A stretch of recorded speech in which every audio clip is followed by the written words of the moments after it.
Hello friends, मैं गोविंद मालविया आपका हार्दिक स्वागत करता हूं और आज हम चर्चा करने वाले हैं राजस्थान की सबसे महत्वपूर्ण सभ्यता कालीबंगन के पार्ट 3 के बारे में, भाग 3 के बारे में। इससे पूर्व भाग 1 और भाग 2 हमने देख लिए थे।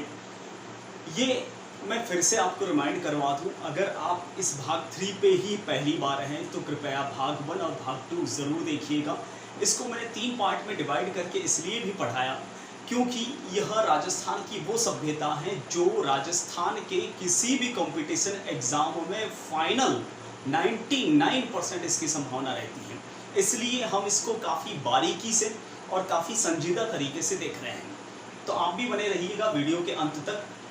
कालीबंगन सभ्यता के भाग 1 में हमने चर्चा की थी कि कालीबंगन सभ्यता एग्जैक्टली क्या है और उस सभ्यता का हिस्सा सिंधु घाटी सभ्यता में क्या मायने रखता है, साथ ही साथ इसके खोजकर्ताओं और इसके स्थल के बारे में चर्चा की थी। भाग 2 में हमने चर्चा की थी यहाँ के धार्मिक विधि विधान जो अग्नि वेदिकाएँ हैं उनके बारे में चर्चा की थी, यहाँ के नगर के बारे में चर्चा की थी। मैं आपको बता दूँ, नगर से संबंधित यहाँ की अग्नि वेदिकाओं से संबंधित कई बार एग्जाम में सवाल भी आ चुके हैं और मैंने उन वीडियोज़ में बताया भी है कि कहाँ कैसे कैसे सवाल आए हैं। हमेशा कालीबंगन एग्जामिनेशन बोर्ड का फेवरेट बना रहता है, ध्यान दीजिएगा। आज हम कालीबंगन भाग 3 के अंदर जो अंतिम भाग होगा, इसके सबसे पहले धार्मिक जीवन के बारे में चर्चा करते हैं कि कालीबंगन का धार्मिक जीवन कैसा था या धर्म कैसा था। ठीक है, इससे संबंधित भी सवाल कई बार पूछे जा चुके हैं और पूछे जाएंगे भी, थोड़ा सा अलर्ट रहिएगा। देखिए, इससे पहले पूर्व वीडियो में हमने बात की थी कि कालीबंगन के लोग प्रकृति प्रेमी या प्रकृति पूजक थे। ये बात हमने किस आधार पर की थी? देखिए, मैंने उस वीडियो में बताया था भाग 2 के अंदर कि हर घर के आंगन के बीचों बीच एक चबूतरा जरूर मिला है। इस चबूतरे के अंदर कुछ न कुछ पौधा पूजते थे, यानी तुलसी जैसे पूजन की परंपरा जरूर रही होगी। इससे ये साबित होता है कि कालीबंगन के लोग प्रकृति पूजक या प्रकृति प्रेमी थे। ऐसी चीजें मैं बारीकी से अंदर गहराई तक जाकर आपको इसलिए बता रहा हूँ, इसलिए पढ़ा रहा हूँ कि क्योंकि आजकल जो प्रश्न पूछने का स्टाइल है वो मैंने आपको वर्कशॉप क्लास के अंदर भी बताया था कि प्रश्न पूछने का जो तरीका है वह काफ़ी हद तक बदल चुका है। उसमें आजकल सीधे मुंह सवाल नहीं पूछे जाते, आपको घुमा फिरा कर प्रश्न पूछे जाते हैं। फैक्चुअल क्वेश्चंस कम रखे जाते हैं, एनालिटिक सवाल ज़्यादा रखे जाते हैं। कथन और कारण की व्याख्या कीजिए, कौन सा कथन असत्य है, कौन सा सत्य है। तो इस तरह से कोटेशन में फंसाया जा सकता है आपको, जैसे कालीबंगन के बारे में या कालीबंगन के धार्मिक जीवन के बारे में कौन सा कथन सत्य है या असत्य है, ऐसा कुछ। साथ ही साथ हमने उस वीडियो में वो भी बात की थी कि ये धार्मिक रूप से अंधविश्वासी थे। पशु बलि के प्रमाण मिले हैं। पशु बलि का प्रमाण मैंने बताया था, अग्नि वेदिकाओं के आसपास पशुओं की आधी जली हड्डियां मिली हैं। इससे साबित होता है कि कालीबंगन के लोग पशु बलि में भी विश्वास करते थे। इनका विश्वास पुनर्जन्म में भी था। कहीं न कहीं ये पूजा पाठ धार्मिक यज्ञ विजान करते थे, तो स्वाभाविक सी बात है कि वह अपने फ्यूचर को लेकर ही प्लान कर रहे हो, यानी इहलोक से परलोक में उन्हें अच्छा जीवन मिले, सुख शांति मिले। तो ये तो चीजें पिछले वाले वीडियो की एनालिसिस हैं जो धार्मिक जीवन को दर्शाती है। ठीक है, आज के वीडियो में धार्मिक जीवन में हम कुछ और बातें भी ऐड करने वाले हैं जो कालीबंगन से रिलेटेड है। मैं आपको थोड़ा सा बता देता हूँ, शमशान घाटों में लिए चलता हूँ।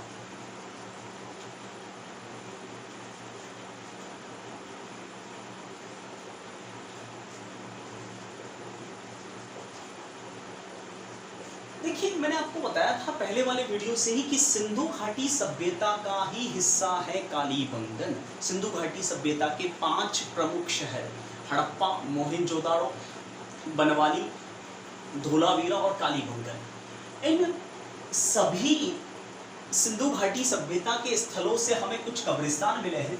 उन कब्रिस्तानों को जरा देखिएगा।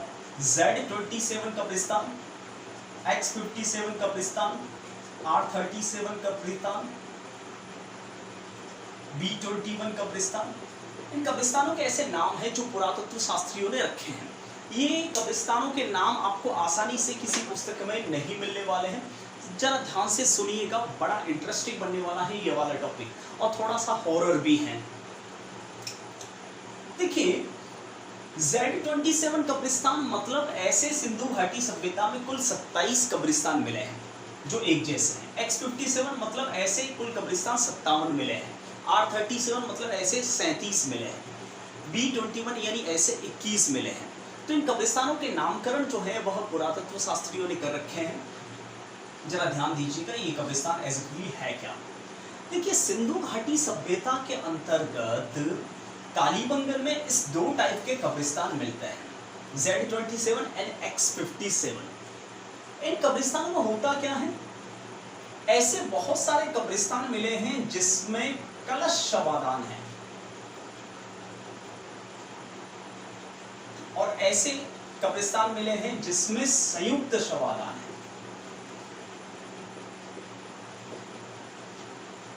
देखिए, आपको भी पता होगा कि हिंदू धर्म की परंपरा के अनुसार इंसान जब मरता है तो मरने के बाद में दूसरे या तीसरे दिन उस मरे हुए व्यक्ति की अस्थियां लेने के लिए शमशान घाट जाते हैं परिवार वाले, और एक मिट्टी के कुल्हड़ में अस्थियां लेकर आते हैं। उन अस्थियों को कहीं कहीं पर फूल कहा जाता है। फिर वैनेश्वर, पुष्कर या हरिद्वार में उस अस्थियों का प्रवाहन किया जाता है। इससे साबित होता है कि कहीं न कहीं पुनर्जन्म में ये लोग यकीन रखते थे। ये दूसरी बार साबित हुआ। दूसरी बात, कलश शवादान। इन कलशों के अंदर मनुष्य, जले हुए मनुष्य की राख अस्थियां मौजूद थी। इससे पता चलता है कि कहीं न कहीं ये लोग पुनर्जन्म के बाद अस्थि विसर्जन में भी यकीन रखते थे, साथ ही साथ पुनर्जन्म को मानते थे, साथ ही साथ आत्मा और परमात्मा की मुक्ति को भी मानते थे। देखिए, संयुक्त समाधान X57 कब्रिस्तान से पता चलता है। इसमें क्या है कि एक मनुष्य के साथ में और मनुष्य दफनाए गए हैं।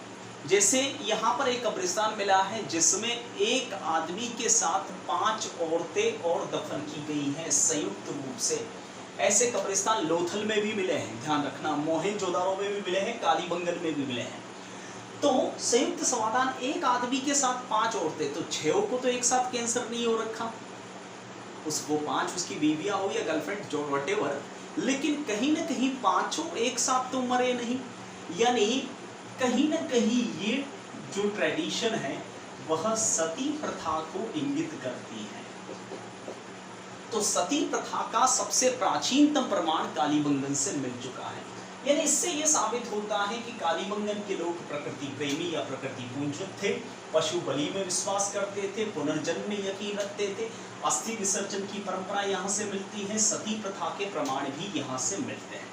एक और चीज इनके धार्मिक क्रियाकलाप को देखकर मैं बताने वाला हूँ आपको। यहाँ से एक बालक की खोपड़ी मिली है, बालक की खोपड़ी, उस खोपड़ी में छेद है, पीछे की साइड में छेद है, ठीक है।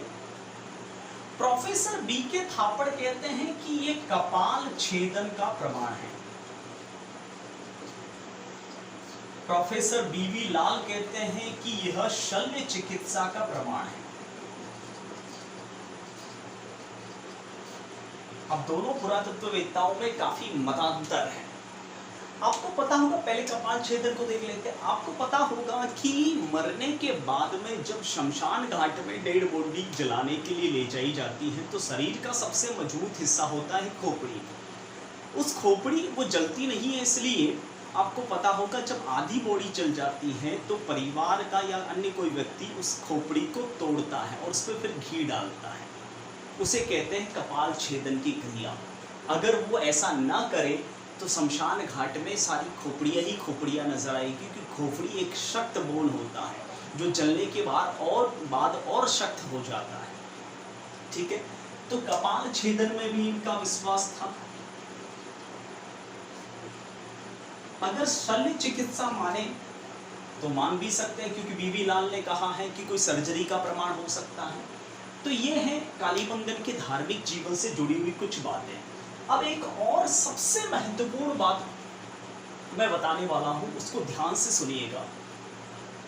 देखिए, सिंधु घाटी सभ्यता में बहुत सारे बड़े बड़े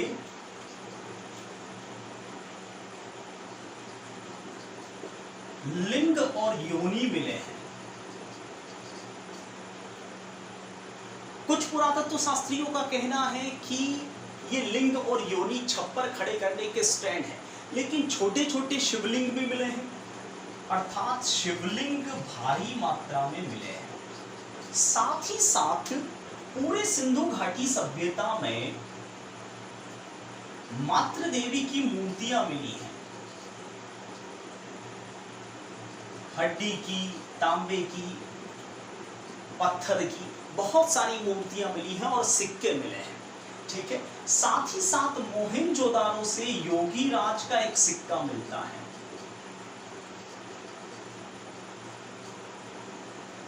जिसमें एक पालथी मार के योगी बैठा है, उसके सिर के ऊपर त्रिनेत्र या त्रिशूल की आकृति है। लेकिन कालीबंगन में ये सारी चीजें मौजूद नहीं है। न तो मातृ देवी की मूर्तियां मिली हैं, न लिंग और योनि अर्थात शिवलिंग मिले हैं, न योगीराज की मोहर मिली है। इससे ये साबित होता है कि सिंधु घाटी सभ्यता के लोग शिव और नारी शक्ति अर्थात शिव और शक्ति को पूजते थे, यानी सिंधु घाटी सभ्यता के लोगों का शाक्त धर्म था। ठीक है, लेकिन कालीबंगन में ऐसा कुछ भी नहीं मिला है। यानी इनके धार्मिक विश्वास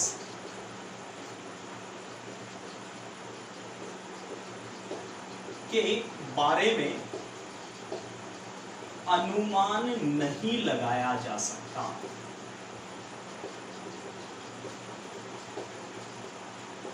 मतलब आप समझे मेरी बात को।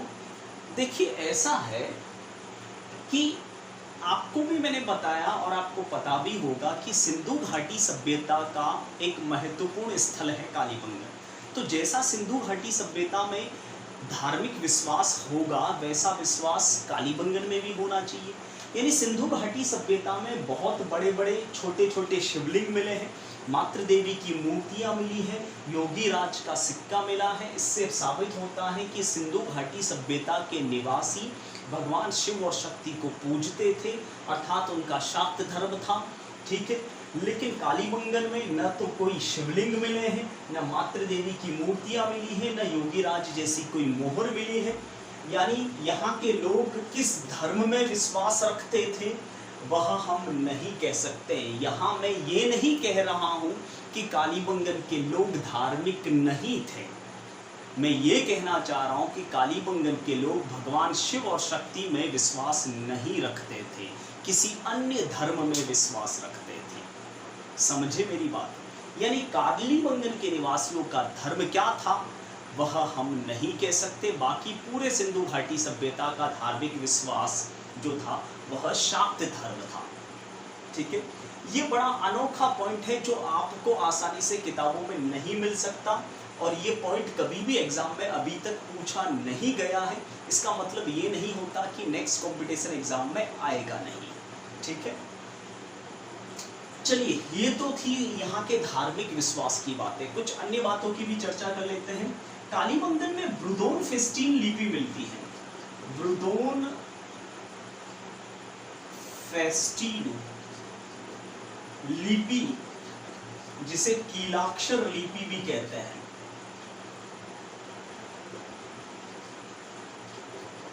की मुहरें मिली हैं, वो भी बेलनाकार। कीलाक्षर लिपि शब्द से ही पता चलता है, कील से अक्षर खोदना, गीली मिट्टी पर कीलों से अक्षर बनाना, वैसे यहाँ से सिक्के प्राप्त होते हैं। साथ ही साथ कालीबंगन में एक, वैसे देखा जाए यहाँ के पशुओं के बारे में अगर मैं चर्चा करूं, यहाँ के पशु के बारे में चर्चा करना चाहूं,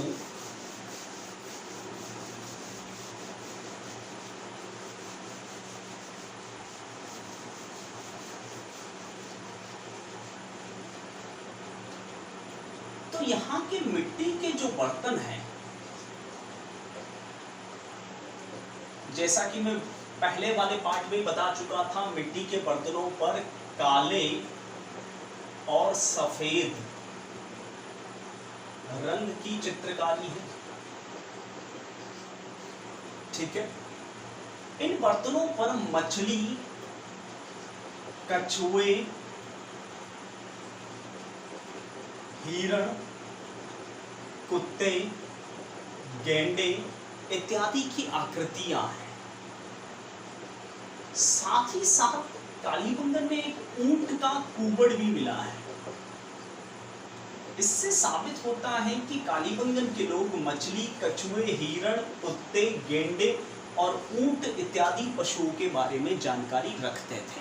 ठीक है, ये तो थी पशुओं से संबंधित बातें। अब बात कर लेते हैं कालीबंगन में कुछ और भी चीजें हैं जो विशेषताओं के तौर पर काम आ सकती हैं और पूछे भी जाते हैं अक्सर। यहां से एक कपड़े में लिपटा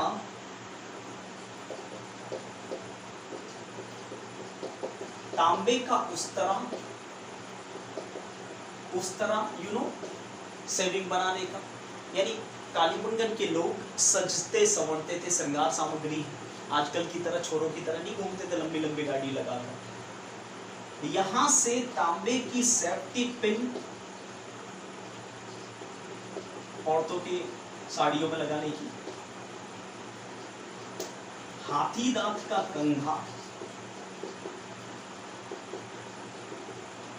कांसे का दर्पण, कांच, हाथी दांत का कंघा, ये सारी श्रृंगार सामग्रियां हैं। ऊपर वाली जो है वह पुरुषों के लिए, नीचे वाली लेडीज के लिए, ऊपर वाली लेडे के लिए, सॉरी पुरुष के लिए। तो ये सारी श्रृंगार सामग्रियां हैं जो कालीबंगन से हमें प्राप्त हुई हैं। और भी बातें हैं कालीबंगन से रिलेटेड जो हम पहले वाले भाग में और दूसरे वाले भाग में कर चुके हैं। अब एक लास्ट बात चर्चा में ला देते हैं। कालीबंगन का जो समय बताया जाता है वह लगभग 2350 से 1750 ईसा पूर्व के आसपास माना जाता है। वैसे अलग अलग विद्वानों की सिंधु घाटी सभ्यता के समय को लेकर अलग अलग थ्योरियां हैं। यह पूरी तरह से इसके ऊपर यकीन नहीं किया जा सकता। आपको 2300 भी मिल सकता है, से 1700 भी मिल सकता है, कहीं पे 2350 से 1700 भी मिल सकता है, कहीं पर 2300 से 1750 भी मिल सकता है। ठीक है, यानी आप आगे 23 और पीछे 17 देख लीजिएगा, कालीबंगन का मोटा मोटा समय है। ठीक है, अब लास्ट बात कर लेते हैं। कालीबंगन के जो मकान हैं उन मकानों के दीवारों के 5वें स्तर में बड़ी बड़ी दरारें हैं। मकानों की दीवारों में दरारें हैं, इसका मतलब इसके नष्ट होने का कारण भूकंप था। तो कालीबंगन सभ्यता भूकंप की वजह से नष्ट हुई थी। फिलहाल कालीबंगन के बारे में इतना ही। हम मिलते हैं अगले वीडियो में जिसमें हम चर्चा करने वाले हैं एक नेक्स्ट और सभ्यता के बारे में जो आपकी होगी आहड़। Thank you, bye.